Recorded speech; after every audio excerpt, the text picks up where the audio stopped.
राधे महाराज जी।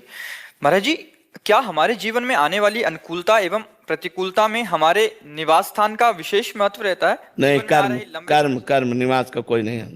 कर्म ऐसी कोई भूल में ना रहे, ऐसा नहीं। उसमें हमारा कर्म प्रधान होता है। अगर हमारे कर्म अच्छे हैं ना, तो इस स्मशान में भी बैठकर हम परमानंद में डूब जाएंगे। अगर हमारे कर्म खराब हैं तो सोफा में भी बैठकर जलेंगे, एसी रूम में भी बैठकर जलेंगे।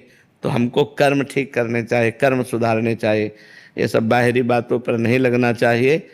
हमारे कर्म का, आप देखो निवास स्थान कितना बढ़िया वृंदावन, इससे बढ़िया कोई निवास स्थान होगा त्रिभुवन में? इससे बढ़िया कोई निवास स्थान होगा? भगवान का धाम है। पर क्या यहाँ दुखी लोग नहीं हैं?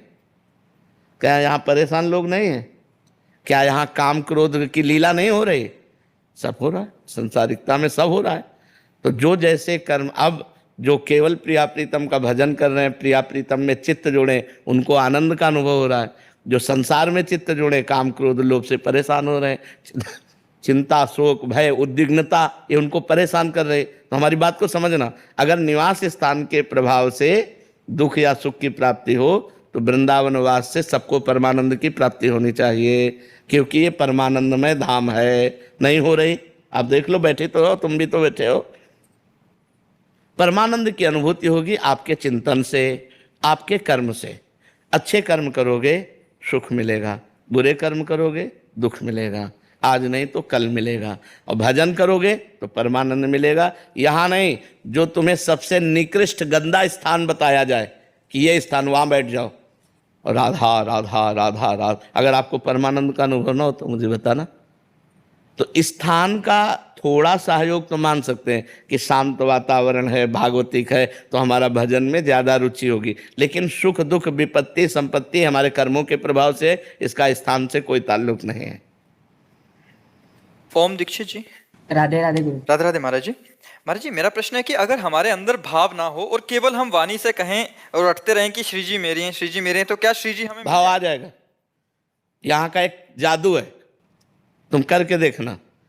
किसी एक ऐसे व्यक्ति से जिससे बिल्कुल प्यार नहीं है, और उसे रोज कहो मैं तुम्हें बहुत प्यार करता हूँ, तुम्हारे बिना जी नहीं सकता। रोज एक बार कहो, और 2 महीना के बाद देखो उससे हट के अगर ऐसा लगने न लगे कि मैं उसके बिना जी नहीं सकता, तो हमें बता देना। भृंगी कीड़ा एक कीड़े को लाके अपने मिट्टी के घरौंदे में रखता है और ऐसे डंक मारता है, और भन, तो जो डंक मारने से उसकी पूरी एकाग्रता उस भृंगी की तरफ जाती है, और भन, वो उसी का चिंतन करने लगता है। बिना शरीर छोड़े अन्य जाति का कीड़ा भृंगी कीड़ा बन जाता है।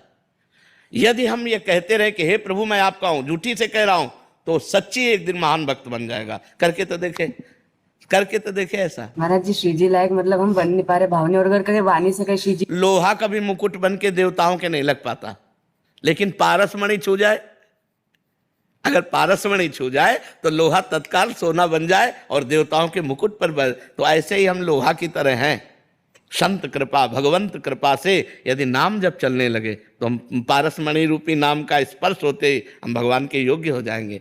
जो पापी व्यभिचारी नीच आचरण वाले थे, जिनसे संभाषण भी करना पाप है, ऐसे ब्रह्म ऋषि बन गए, ऐसे महात्मा बन गए भगवान के नाम के प्रभाव से। तो हम भगवान का नाम जप करें, हम में कोई योग्यता नहीं, लेकिन नाम भगवान की कृपा से वो सब सद्गुण आ जाएंगे जिससे भगवान प्रसन्न होते हैं। हम खूब नाम जप करें। निमिष शाह जी, मुंबई से। राधे राधे राधे राधे महाराज जी। महाराज जी, मेरा ये प्रश्न है कि क्या रोज की दिनचर्या ही जीवन है, कि सुबह उठे, खाए पिए, रात तक काम किया, फिर आए, सो गए, फिर आगे की जिंदगी का महाराज जी क्या मायने है, क्या उद्देश्य है?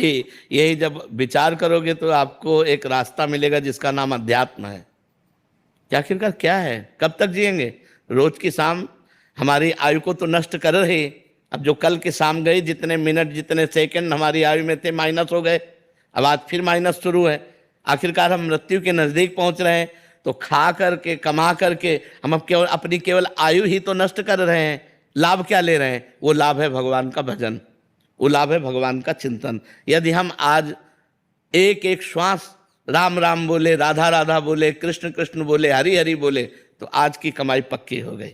अब ये त्रिभुवन में कभी नष्ट होने वाली नहीं, त्रिकाल में कभी नष्ट होने वाली नहीं। भगवान के नाम के प्रभाव से हमारी दुर्गति रुकेगी और हमारी सदगति होगी। अगर नाम जप नहीं चल रहा तो बिल्कुल आयु व्यर्थ जा रही, बिल्कुल आयु व्यर्थ जा रही। ये दुर्लभ दे तभी सार्थक है हमारा। एक जैसे आपका चिंतन आया ना, ऐसे ही गाढ़ चिंतन हो जाए तो आप भयभीत हो जाएंगे कि आखिरकार जिंदगी है क्या, मतलब क्या रहा, इसके बाद मर गए, फिर कुछ योनि में गए, फिर खाओ जियो मरो, बस इतना ही, क्या यही जीवन का लक्ष्य है? तो जब ये बात आती है तब अध्यात्म का रास्ता निकलता है। महाआनंद, पूर्णानंद, परमानंद, इस शरीर के राग से रहित, आवागमन से मुक्त, समस्त कामनाओं से विनिवृत्त कामा, अध्यात्म नित्या विनिवृत्त कामा, द्वंद्व विमुक्ता, सुख दुख संगई, गच्छन्त मूढ़ा पदमभ्यम तद, वो अव्यय पद, परम पद को प्राप्त हो जाता है जो भगवान का नाम जप करता है, भगवान की आराधना करता है। तो बच्चा, भगवान का सुमिरन करना ही जीवन की सार्थकता है। नहीं कहे हनुमंत विपत्ति प्रभु सोई,